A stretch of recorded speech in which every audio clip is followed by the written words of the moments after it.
So this sort of division, this is very challenging, and I'm wondering whether, because you've got such a wonderful broad view of history and international history at that, whether this type of referendum or change has been successful anywhere else in the world. Is there anyone else around the world proposing such a thing when you've got this sort of wedge, this division that is going to divide people?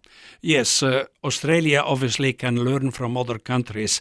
There is definitely one other country where the same system has been tried, namely across the ditch in New Zealand.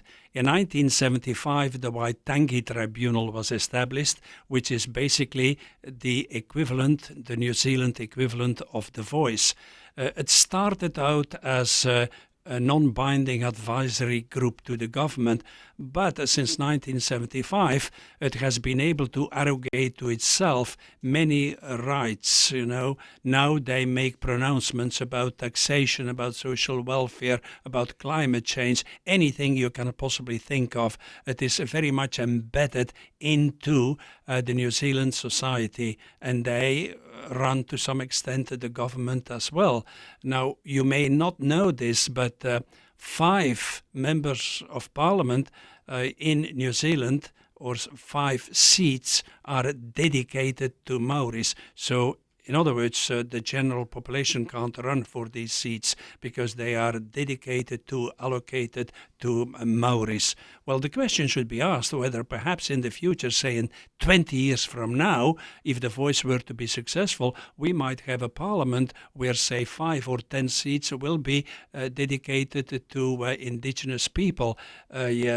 Is that right? I don't think so, especially considering that at the moment there are already 11 indigenous people serving in the parliament, and they are serving well. Now, in fact, indigenous people are overrepresented in our parliament at the moment.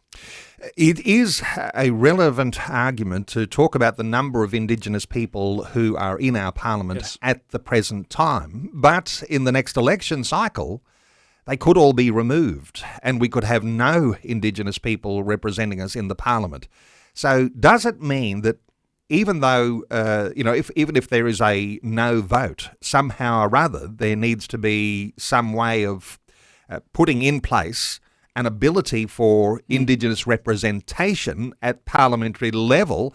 I know that smacks of the thought of undermining our democracy and the processes that we have. So it's not an easy one to have any resolution for. No, not. But as I said earlier, Neil, we already have hundreds of bodies, indigenous bodies, that provide advice to the government. And if The Voice were to be successful, it would be a mega Kwango, a mega administrative entity, that will be superimposed upon the existing bodies that already exist. You really have to ask yourself the question, will that body, if it were to be successful, will it be able to do anything of a value to the indigenous people? Will it stop the riots and the crimes in Alice Springs? Will it improve education of indigenous people? Will it deliver better health outcomes?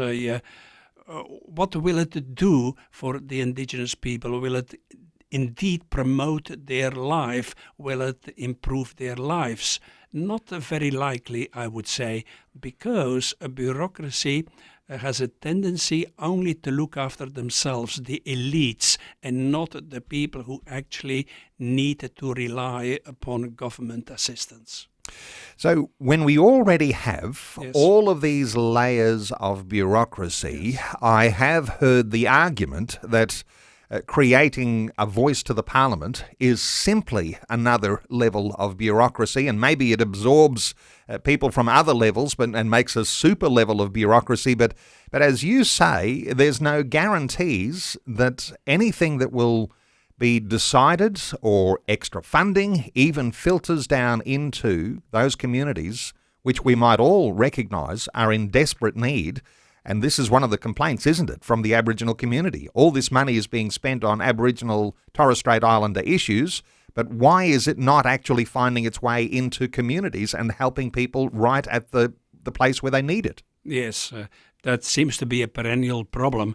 You mentioned earlier on that it would be a body that would provide advice to the Parliament, but we have to ask ourselves the question, what does advice actually mean? Does it simply mean there is an obligation on the Parliament to seek the advice of the voice, or does it mean that the voice must actually give advice? If it is the latter, if you were to argue that advice must be given, then the voice would be able to frustrate legislative efforts simply by adopting the convenient device of not giving an opinion at all. Now, if so, one could say that the voice would be able to arrogate to itself a veto power, a veto legislative power, and it would in fact become a third chamber of Parliament.